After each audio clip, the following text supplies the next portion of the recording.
내년으로 넘어가면 우리 구독자님은 중과가 아닌 기본세율로 받아볼 수도 있다라고 합산액이 12억 원 이하일 경우에 중과세율이 아닌 기본세율로 적용하겠다. 내년도 종부세 올해보다 더 많이 나올 거다라고 생각하시는 분들이 많을 수 있겠지만 아니다. 부동산 고민 문자로 자세하게 보내주시면 추첨을 통해서 여러분들에게 월수금 정확한 해답으로 찾아뵙도록 하겠습니다. 뒷번호 8094님께서 보내주신 부동산 고민입니다. 이경민 전문가님 열정 강의 항상 너무 도움되어 매일 챙겨보고 있습니다. 이번 강의에서 말한 민주당이 종부세 합의대로 간다면 저는 3주택자로 바뀐 게 하나 없는데 화가 너무 나네요. 당산 레미안 4차 43평에 있고 루원시티 풍경채 33평, 철산주공 13단지 32평입니다. 내년에 종부세 어떻게 해야 되나요? 거래도 안 되고 세금은 세금대로 내고 도대체 어떡하라는지 도움이 필요합니다. 종부세 이중과세 폐지해야 됩니다 라고 보내주셨네요. 전문가님 답변 부탁드리겠습니다. 네, 일단 답변부터 드리도록 하겠습니다. 우리 구독자님은 지금 고가 아파트 3주택을 보유하고 있는 다주택자로서 올해 종부세 계산할 때 당연히 중과 대상자로 중과세율이 적용돼서 종부세 납부액이 굉장히 컸을 겁니다. 자, 그렇지만 앞전 며칠 전 강의 영상에서 계속 다뤄드린 것 같이 지금 종부세 개편안이 민주당과 잠정 합의가 되어 있는 상황이기 때문에 그 합의된 내용을 토대로 본회의로 의결이 된다라고 한다면 우리 구독자님은 내년부터 중과세율이 아닌 기본세율로 적용받아 종부세 50% 정도 경감받을 수 있게 됩니다. 따라서 다시 한번 대면 상담 받으셔서 반드시 사전에 생각한 대로 실행하시면 안 되고 계획과 전략, 노선을 다시 수정하셔야만 합니다. 모든 분들이 다 동일한 답변입니다. 반드시 계획과 전략을 수정할 필요가 있게 되었기 때문에 그렇습니다. 그 이유를 뒤에 판서를 통해서 좀 더 자세히 설명을 도와드리도록 하겠습니다. 우선 위치를 잠시 알려드리도록 하겠습니다. 지금 거주하고 있는 주택은 당산 삼성 레미안 4차 아파트인데 당산역 바로 초역세권에 위치하고 있기 때문에 입지적인 면에서는 굉장히 좋은 위치에 아파트를 보유하고 있다라고 보시면 좋을 것 같습니다. 자, 그리고 지금 보시는 또 이 아파트는 광명에 있는 철산역 바로 초역세권이죠. 철산주공 13단지를 또 보유 중에 있다라고 하셨습니다. 이 아파트는 12단지와 맞물려서 재건축이 이제 진행할 예정에 있는 아파트고 입지적인 면에서 광명에서는 가장 좋은 위치에 있다라고 보시면 좋을 것 같습니다. 자, 그리고 마지막으로 또 보유 중에 있는 아파트는 루원시티 쪽에 위치하고 있는 제일풍경채라는 아파트입니다. 또 인근에 청라와 또 맞물려 있기 때문에 입지적인 면에서 사실 루원시티도 함께 청라와 움직이는 지역이라 장기적인 면에서는 굉장히 좀 좋은 지역이다. 그래서 이렇게 3주택을 보유하고 있고 루원시티가 이제 2018년식이기 때문에 가장 신축급 아파트고 그런데 이제 금액적인 부분에서는 좀 가장 저렴한 아파트이기도 합니다. 아무튼 이렇게 초고가 아파트 3주택을 보유하고 있는 다주택자로서 왜 내년부터는 기본세율이 적용될 수 있을지 뒤에 판서를 통해서 좀 더 자세히 설명을 도와드리도록 하겠습니다. 자, 지금 A라는 당산에 위치하고 있는 삼성 레미안 4차 아파트 43평이죠. 이 아파트를 보유 중에 있고요. 거주하고 계시고 또 B라는 아파트 한 채를 더 보유 중에 있습니다. 철산주공 13단지죠. 여기는 30평대 32평이라고 하겠습니다. 또 한 채 인천에 있는 루원시티를 또 제일풍경채 아파트 여기도 30평대 보유 중에 있다. 따라서 우리 구독자님은 지금 현재 3주택자입니다. 3주택. 자, 그러면 종부세에 있어서 이 3주택의 종부세는 어떻게 적용이 되죠? 당연히 중과 대상자로서 중과세율이 적용받게 될 겁니다. 중과세율. 그런데 제가 내년으로 넘어가면 우리 구독자님은 중과가 아닌 기본세율로 받아볼 수도 있다라고 말씀을 드렸죠. 지금 여야가 합의 중에 있는 여러 가지 세제 개편안들이 있습니다. 그 중에 종부세 개편안에 대한 잠정 합의가 있는 상황인데 3주택은 무조건 종부세에 있어서 중과세율을 그대로 적용하겠다라고 발표했는데, 다만 과세표준, 이 과세표준에 있어서 이 합산액이 12억 원 이하일 경우에 중과세율이 아닌 기본세율로 적용하겠다라고 지금 잠정 합의가 되어 있는 상황입니다. 자, 과세표준 합산 12억 원이 넘어가면 중과세율, 12억 원 이하일 경우에는 기본세율로 정하도록 하겠다라고 제가 앞전 강의 영상에서 말씀을 드렸죠.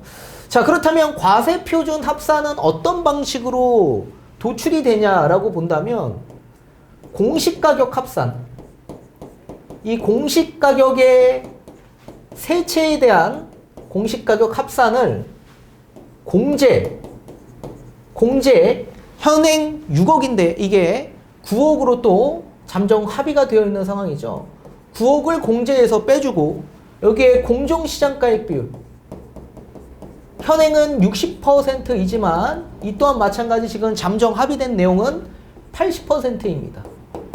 요거를 이제 적용하게 되면 과세 표준이 나오게 됩니다. 자, 그렇다면 이 공시가격은 또 어떻게 산정되냐라고 본다면 이 공시가격은 한국부동산원이 조사한 시세 있죠. 이 시세에 곱하기 공시가격에 현실화율을 적용해서 공시가격이 산정됩니다. 자, 그러면 우리 구독자님의 공시가격이 일단 얼마 정도 하는지를 먼저 알아야지만 과세표준 합산 12억이 초과될지 아니면 넘어가지 않고 기본세율로 적용받을지 정확하게 알 수 있겠죠. 자, 2022년도 요 공시가격이 얼마 정도 했냐. 당사는 13억 정도 했습니다. 13억. 플러스 철산주공 13단지 같은 요 30평대 아파트는 7억 2천이었습니다. 공시가격이. 그리고 루원시티 제일 풍경채 아파트 30평대도 마찬가지 여기 4억 5천 했습니다. 4억 5천. 그렇다면 공시가격 합산이 얼마 정도 하는 걸까요? 24억 7천이 된다. 공시가격 합산이. 자, 과세표준을 도출하려면 공시가격 합산에 공제 9억을 빼주고 여기에 공정시장가액 비율 80%를 적용하라고 했죠. 자, 그렇다면 과세표준이 얼마 나오냐? 12억 5천이 나옵니다. 자, 과세표준 합산이 12억이 넘어갔기 때문에 어떻게 돼요? 중과세율이 적용된다라고 제가 말씀을 드렸죠. 이게 중과되는 거죠. 그럼 우리 구독자님은 내년에도 중과되는 거냐? 아닙니다. 지금 앞전에 제가 공시가격 합산을 한 건 올해 공시가격을 합산한 겁니다. 그렇다면 이 공시가격은 어떻게 산출되냐? 2021년도에 집값 상승분이 공시가격에 다 반영돼서 이 공시가격이 산정되는 겁니다. 그렇다면 내년의 종부세는 내년의 공시가격의 합산액으로 산정되기 때문에 내년도 공시가격을 알아야만 합니다. 자, 그걸 알려면 시세를 알아야 돼요. 자, 시세를 알기 위해서는 일단 저는 KB 시세를 좀 제시를 해드리고 싶습니다. 우리 공시가격을 산정하기 위해서는 한국부동산원의 조사한 시세로 우리가 판단을 해야 되는데 한국부동산원이 조사한 시세를 우리가 알 수는 없는 겁니다. 알 수가 없어요. 따라서 2022년도 9월부터 12월 달까지 한국부동산원이 조사한 시세가 국토부로 제출이 돼서 국토부가 1월 1일 날 정기 고시를 하게 됩니다.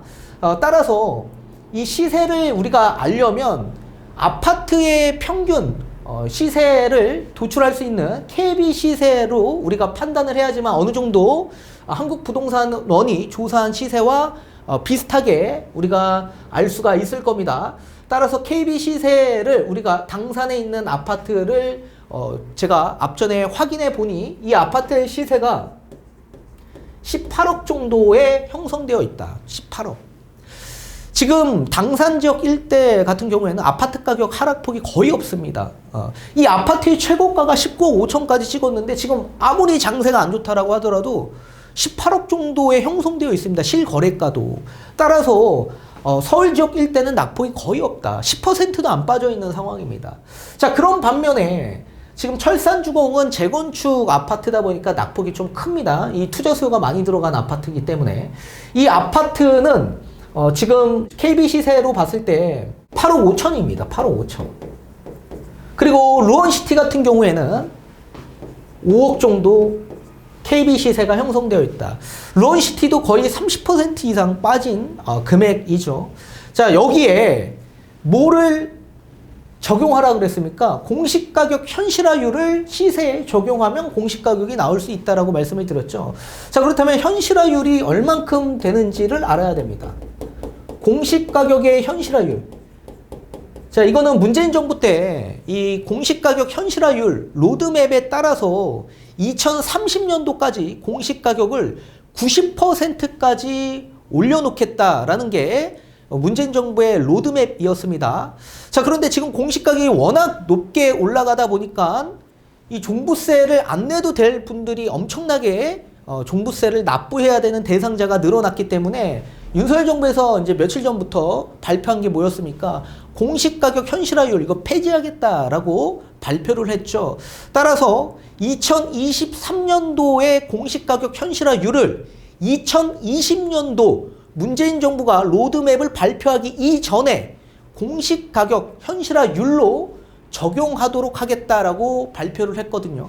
따라서 당산 지역 일대 시세는 18억으로서 15억이 초과되는 주택으로서 현실화율은 2023년도에는 원래 84.1%가 적용했었어야 되는데 2020년도에 현실화율을 적용하겠다라고 했기 때문에 75.3%의 현실화율을 적용받게 됩니다. 그리고 철산주공과 루원시티 같은 경우에는 주택가격이 9억 원 이하이기 때문에 현실화율로 따져본다면 2023년도에 원래는 70%가 적용을 받았어야 되는데 2020년도에 현실화율로 적용하겠다라고 했기 때문에 68.1%가 적용된다. 둘 다 68.1%가 적용받게 됩니다. 자, 그렇다면 시세 현실화율을 적용하면 2023년도 공시가격을 대략적으로 우리가 예상할 수 있게 되죠. 자, 당산 지역 일대에 18억에 75.3%의 현실화율을 적용받게 되면 13억 5천 정도의 공시가격이 이제 나올 수 있게끔 예상치가 나오게 됩니다. 또 철산주공 같은 경우에는 5억 8천 이게 나오고요. 또 루원시티 같은 경우에는 3억 4천이 이 공시가격으로 예상치가 나오게 되는 겁니다. 자, 따라서 시세 공시가격 현실화율을 적용하면 공시가격이 나온다라고 했죠. 그럼 우리는 2023년도에 공시가격이 다 산출이 된 겁니다. 예상치가. 여기에 합산액이 얼마냐? 이 밑에 있는 합산액. 요거를 합산하면 22억 7천이 나옵니다.